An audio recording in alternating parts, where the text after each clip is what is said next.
Baik, Assalamualaikum warahmatullahi wabarakatuh. Perkenalkan, nama saya Muhammad Naziri dari Prodi Ilmu Administrasi Negara. Di sini saya akan menjelaskan sedikit tentang fungsi dari pemimpin. Yang pertama, fungsi dari pemimpin ialah perencanaan, di mana ketika seseorang sebagai pemimpin, peran utama dalam perencanaan adalah menetapkan visi dan misi dan tujuan dari organisasi tersebut.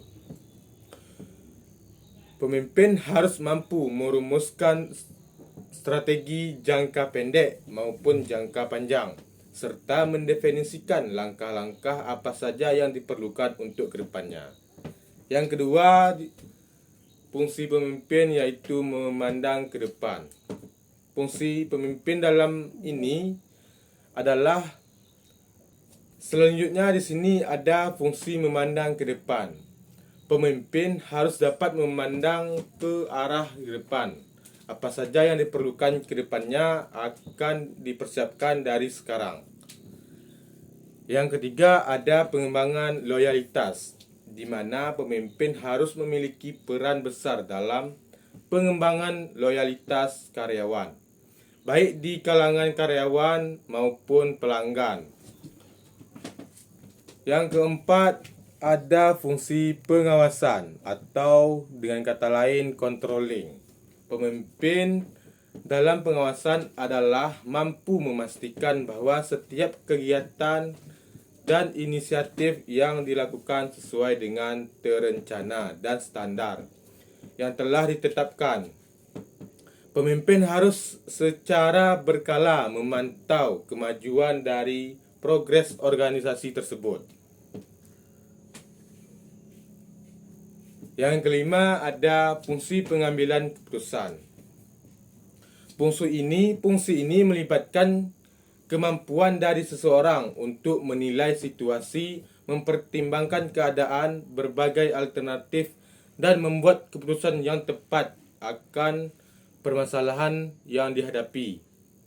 Keputusan yang dibuat pemimpin harus bersifat strategis dan berdampak pada kemajuan jangka panjang di dalam organisasi.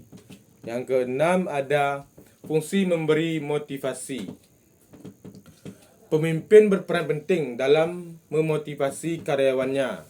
Seorang pemimpin harus bisa menginspirasi dan memberikan dorongan atau dukungan kepada anggotanya agar bekerja dengan antusias dan mencapai potensi penuh mereka.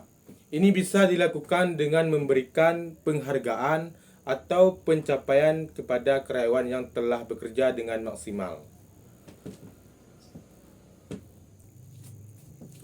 Beberapa poin tadi merupakan fungsi dari seorang pemimpin. Selanjutnya kita akan membahas tentang peran dari pemimpin. Yang pertama ada pengambilan keputusan. Peran yang pertama adalah pengambilan keputusan, di mana pemimpin harus mampu mengumpulkan informasi yang ada di dalam sebuah organisasi, serta mempertimbangkan berbagai alternatif sebelum membuat keputusan. Dalam proses ini, pengambilan keputusan seseorang pemimpin tidak hanya bertindak berdasarkan fakta, tetapi pemimpin juga harus menggunakan intuisi dan pengalaman untuk memilih solusi yang terbaik dari beberapa pilihan. Yang kedua ada membangun tim. Salah satu peran kunci pemimpin adalah membangun tim yang kuat dan harmonis. Pemimpin harus memastikan bahwa setiap anggota memiliki peran yang jelas dan bekerja secara dengan baik. Peran yang ketiga ada visi dan misi. Pemimpin berperan sebagai perumus dan penjaga visi dan misi. Visi adalah gambaran jangka panjang tentang arah dan tujuan organisasi yang akan dicapai. Sedangkan misi adalah cara untuk mencapai visi tersebut. Cara ini digunakan untuk mencapai tujuan di dalam satu organisasi tersebut. Yang keempat ada peran pembangkit semangat. Peran ini sangat penting sebagai menjadi pemimpin. Mereka harus mampu menginspirasi karyawan atau anggota tim untuk bekerja lebih keras lagi dan antusias, dedikasi dan semangat yang tak pantang menyerah. Yang terakhir ada penyampaian informasi. Peran pemimpin di sini adalah penyampaian informasi yang sangat jelas dan krusial untuk menjaga alur komunikasi antara karyawan pemimpin maupun karyawan antara karyawan. Pemimpin harus mampu menyampaikan pesan instruksi serta tujuan dengan jelas dan efektif.